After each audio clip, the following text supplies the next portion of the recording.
Bagaimana keadaan Zio? Tanya Nico melihat Bayu dan Galvin secara bergantian. Sementara Ivoni duduk dengan tatapan kosong sembari bersandar di bahu suaminya. Wanita parubaya itu takut jika terjadi sesuatu pada cucu yang baru saja dia ketahui keberadaannya. Galvin tampak menarik napas sedalam mungkin. Zio harus segera menjalani transplantasi tulang sumsum belakang, Om, jawab Galvin. Tapi, terdengar helaan napas panjang. Tapi apa? Nico tampak tak sabar mendengar ucapan Galvin. Kita harus menemukan ayah kandung Zio karena operasi transplantasi tulang sumsum belakang hanya bisa dilakukan oleh ayah kandungnya, jelas Galvin. Masalahnya kita tidak tahu ayah kandung Zio di mana. Nico dan Ivoni saling melihat satu sama lain. Iya, Tuan, Zio harus secepatnya menjalani operasi tersebut. Kalau tidak, ini bisa membahayakan nyawanya, sambung Bayu ikut menimpali. Kami tanya Usi, tapi dia tidak jawab sama sekali. Setiap kali kami bahas ayah kandung Zio, dia pasti menangis. Sambung Galvin kemudian dengan tatapan wajah sendunya. Sementara di dalam mereka sengaja memberi waktu pada Mark dan Tessie menyelesaikan masalahnya, tanpa mereka sadari bahwa di sana ada juga Tania. Saat Tania masuk ke dalam ruangan rawat inap Zio, Bayu dan Galvin masih berbincang-bincang dengan dokter, oleh sebab itulah mereka tak menyadari bahwa ada wanita rubah itu di dalam sana. Nico menatap kedua lelaki dewasa itu secara bergantian, lalu dia menghembuskan napasnya dengan kasar. Om tahu siapa ayah kandung Zio, ujar Nico. Bayu dan Galvin tampak terkejut, lalu menatap Nico dengan dalam. Maksud Om? Tanya Galvin. Sangat mengejutkan bukan jika Nico tiba-tiba mengetahui ayah kandung dari anak sambung Mark itu. Padahal Galvin dan Bayu juga sedang menyelidiki latar belakang Tessie. Nico membalas dengan anggukan kepala. Sementara Ivoni menyeka air matanya dengan kasar, wanita itu berharap bahwa cucunya akan baik-baik saja. Namun, mendengar penjelasan Galvin tentang penyakit Zio rasanya sedikit mustahil untuk bisa sembuh. Siapa, Om? Di mana dia? Cecar Galvin yang tampak tak sabar. Aku akan menemuinya dan meminta tolong supaya menyelamatkan Zio karena hanya dia yang bisa membuat Zio bertahan hidup, Om, jelas Galvin dengan mata berkaca-kaca. Zio memang tak memiliki ikatan darah dengan Galvin, tetapi jujur saja kehadiran pria kecil yang masih polos itu mampu menemani kesepian yang saat ini sedang melanda hatinya. Meskipun dia tak bisa memiliki Tessie, tetapi bisa bersama dengan kedua orang itu tanpa ikatan saja sudah membuat Galvin merasa jauh kebun baik. Benar, Tuan, katakan saja di mana ayah kandung Zio, sambung Bayu yang juga tampak memohon. Nico membalas dengan anggukan kepala. Dia tersenyum tipis melihat Galvin dan Bayu yang begitu peduli pada Zio, ada perasaan terharu di hatinya. Kalian tenang saja. Om akan minta dia untuk menyelamatkan anaknya. Sahut Nico meyakinkan. Siapa dia, Om?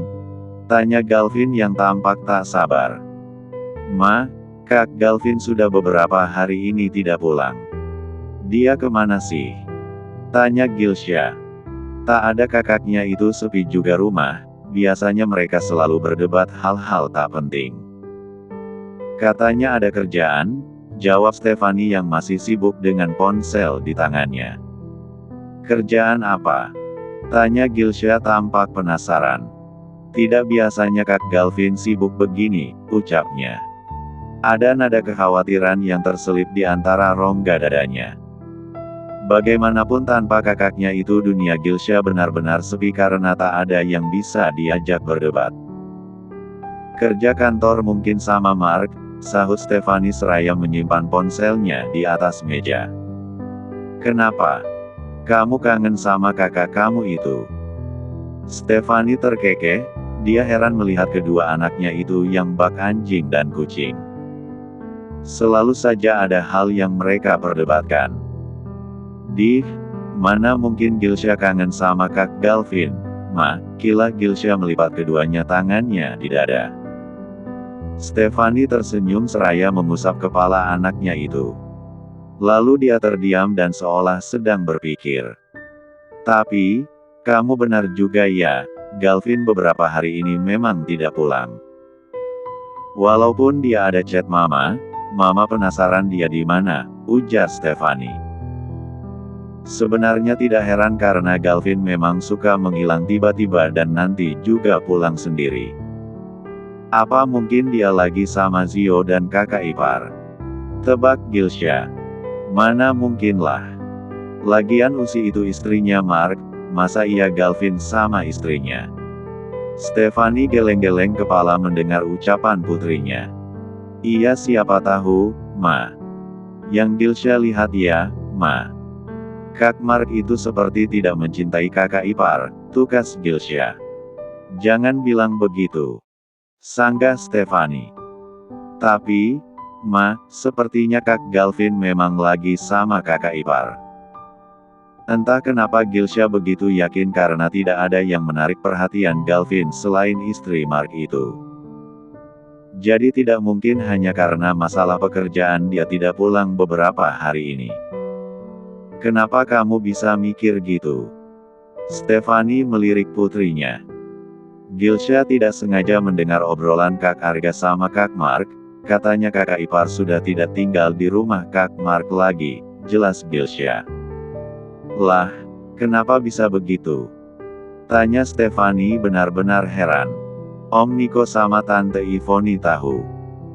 Gilsha mengangkat bahu menandakan bahwa dia tidak tahu. Gilsha yakin bahwa ada sesuatu terjadi antara Kak Mark dan kakak ipar, ujar Gilsha. Tidak mungkin kakak ipar tiba-tiba pergi begitu saja. Stefani menghela napas panjang. Sebenarnya dia juga bertanya-tanya karena melihat Galvin yang jarang di rumah. Biasanya anak lelakinya itu tidak terlalu suka keramaian dan terkesan lebih penyendiri. Apa sebaiknya kita ke rumah Om sama Tante kamu? Saran Stefani. Boleh, Ma, sahut Gilsha. Iya sudah ayo. Kenapa diam Mark? Tanya Tania. Mark masih tak menjawab. Dia sekarang sudah berdiri di depan istrinya. Rasa rindu yang mendalam tak dapat dia jelaskan dengan kata-kata. Begitu juga dengan Tesi yang diam saja. Air mata gadis itu menetes membasahi pipinya. Entah karena hormon bayi dalam kandungannya atau memang dia sedang merindukan sosok lelaki tampan ini. Sudah beberapa hari dia tidak bertemu dengan suaminya itu setelah Tesi melayangkan surat cerai untuk Mark. Sebentar lagi, setelah sidang cerai itu di pengadilan, mereka tidak akan memiliki hubungan sebagai suami istri yang seperti biasanya. Akan tetapi, bolehkah Tesi jujur bahwa dia keberatan dengan perpisahan mereka? Namun, dia segera disadarkan oleh kenyataan bahwa mereka tidak akan pernah bisa bersama. Mark, kenapa kamu tidak jawab? Tanya Tania sekali lagi. Bagaimana kamu bisa kenal sama adikku? Mendengar kata adik, Mark sontak melihat ke arah Tania. Lelaki itu benar-benar terkejut dan bahkan tak percaya bahwa Tesi adalah adiknya Tania. Adik. Ulang Mark lagi. Iya, Usi adik kandungku, jawab Tania. Lalu Zio. Sambung Mark kemudian. Zio adalah anakku. Dek. Mark langsung mematung mendengar penjelasan Tania. Jika Tesi adalah adik dan anak Tania, berarti pria kecil itu juga anak kandung yang selama ini dia cari. Sementara Tesi mengusap air matanya. Perlahan dia mulai memahami bahwa kakaknya adalah wanita yang selama ini ditunggu oleh suaminya. Wanita yang setiap malam menghantui malam-malam panjang suaminya saat tertidur. Lalu, siapa yang menyangka bahwa ternyata wanita itu adalah kakaknya sendiri? Kamu tidak bohong, kan, Tania? Tanya Mark dengan mata berkaca-kaca. menatap ke arah Zio yang terbaring lemah. "Buat apa aku bohong?" ujar Tania. "Lagian kenapa kamu tiba-tiba ada di sini ketemu sama Usi? Kamu kenal sama dia?" Tania memasang ekspresi sebaik mungkin. Sebenarnya dia tidak sanggup saat Mark tahu bahwa Zio adalah anaknya. Dia belum siap jika Mark mengetahui rahasia yang dia sembunyikan selama ini. Takut mengganggu Zio yang sedang istirahat, Mark membawa Tania dan Tesi keluar dari ruangan tersebut ke tempat yang lebih leluasa. Saat keluar, Galvin, Nico dan juga Ivoni terkejut melihat kehadiran Tania bersama Mark dan juga Tesi. "Tania," gumam ketiga orang itu bersamaan seraya berdiri. Sementara Bayu yang tak mengenal Tania hanya bingung melihat ekspresi orang-orang yang ada di sana. Apalagi melihat Tesi yang hanya menunduk seperti tak ingin melihat wajah orang lain. Semuanya duduk di depan ruangan Zio, kebetulan kursi panjang tersedia dan cukup untuk mereka yang ada di sana. Tania masih bingung, kenapa orang-orang ini mengenal adiknya dan Zio. Ada Galvin, Nico dan juga Ivoni. Apa yang mereka lakukan di sini? Sebenarnya apa yang terjadi selama dia tidak ada? "Apa yang kamu lakukan di sini, Tania?" tanya Nico yang tampak marah. Dia pikir Tania tidak akan menemukan Tesi dan Zio, biarlah dia kembali pada Mark asal tidak mengganggu ketenangan cucu dan menantunya. "Tentu saja menemui anak dan adikku," jawab Tania ketus. Nico dan Ivoni tak terkejut sama sekali. Namun, berbeda dengan Galvin yang tampak syok ketika mendengar pernyataan Tania. "Maksud kamu apa, Tania?" Kali ini Galvin yang bertanya. "Masih kurang jelas. Usi dan Zio itu adalah adik dan anakku," tekan Tania sekali lagi.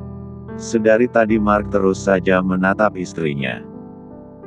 Dalam hati dia benar-benar tak menyangka bahwa istrinya itu adalah adik dari kekasihnya sendiri dan anak yang selama ini dirinya anggap sebagai anak sambung ternyata adalah anak kandung yang juga dia cari bertahun-tahun lamanya. "Terus apa hubungan kalian sama Usi dan Zio? Kenapa kalian semua ada di sini?" Tak lepas, Tania juga menatap kekasihnya, Mark. Seolah meminta penjelasan. "Mark, apa kamu tidak ingin jelaskan semuanya?" Mark langsung mengambil tangan istrinya dan menggenggam tangan gadis polos itu. Sehingga membuat Tesi yang sedari tadi menunduk sontak saja terkejut, lalu menatap suaminya. "Usi adalah istriku, Dek." Bak tersambar petir di siang bolong ketika mendengar jawaban dan pengakuan dari mulut Mark. Tania menutup mulut tak percaya seraya menggelengkan kepala beberapa kali. "Kami menikah 6 bulan yang lalu," sambung Mark lagi. "Mas." Tesi menatap suaminya dalam. Kenapa Mark harus mengakui tentang pernikahan mereka? Tania menatap Mark dan Tesi secara bergantian dan tidak percaya. Bagaimana bisa kekasihnya malah menikah dengan adiknya sendiri di saat dirinya berjuang bebas dari kurungan neraka yang diciptakan oleh Nico dan Ivoni? "Mark, ini semua tidak benar, kan?" Jelas Tania tidak terima, bertahun-tahun dia menunggu lelaki ini menikahi dirinya, tetapi kenapa Mark malah memilih Tesi? "Untuk apa aku bohong?" ujar Mark. "Tesi adalah istriku," sambungnya kemudian dengan yakin menggenggam tangan gadis yang beberapa hari ini menyadarkan dirinya tentang sebuah perasaan. "Tidak," tolak Tania. "Bagaimana bisa kamu menikah dengan adikku, Mark?" tanyanya dengan air mata yang meleleh. Sakit, tentu saja Tania merasakan sakit yang tidak bisa dia jelaskan dengan kata-kata.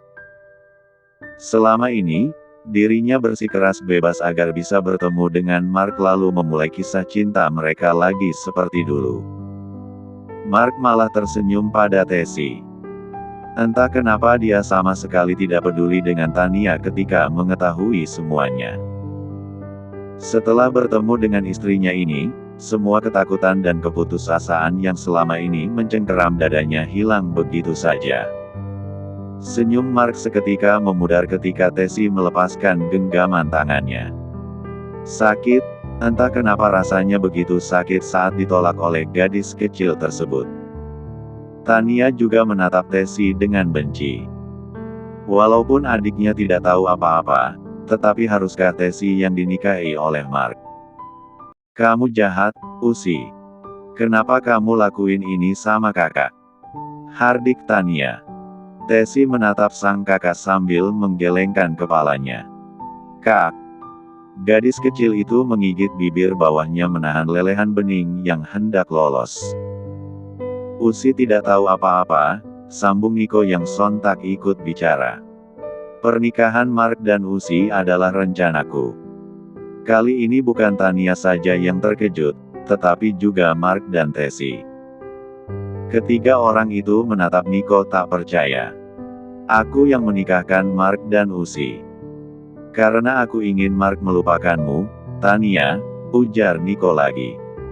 Tania menggelengkan kepala tidak percaya. Kenapa Om lakukan ini semua? Hardik Tania. Seharusnya kamu sadar dari awal, Tania. Bahwa saya tidak merestui hubungan kamu dan Mark. Sahut Niko. Mark hanya diam. Kali ini lelaki itu hanya fokus pada istrinya. Dia tidak peduli dengan semua kenyataan yang baru saja dia dengar. Baginya, bisa bertemu dengan Tesi hari ini adalah sebuah kebahagiaan yang tidak bisa dia ukir dengan kata-kata. Tania menatap kebencian pada Niko, apalagi sikap Mark yang sama sekali tidak membelanya dan malah fokus pada Tesi. Kalau begitu aku akan ambil Zio dari kalian semua. Ancam Tania masuk ke dalam ruangan anaknya itu. Ica dan Ea turun dari mobil. Keduanya menatap rumah sakit mewah yang ada di depannya. Kenapa Usi tidak cerita kalau Zio masuk rumah sakit? Gerutu Ica. Sudahlah, jangan protes. Mungkin Usi lagi sibuk urus anaknya. Serga Ea seraya membawa kantong kresek berisi buah-buahan yang mereka beli di jalan tadi. Tapi aku masih penasaran deh, memangnya benar kalau Zio itu anaknya Usi? Tanya Ica. Masa sih sebelum nikah sama Tuan Mark, Usi janda? Ujarnya lagi. Mereka tidak terlalu tahu latar belakang Tesi karena selama ini jarang menghabiskan waktu bersama.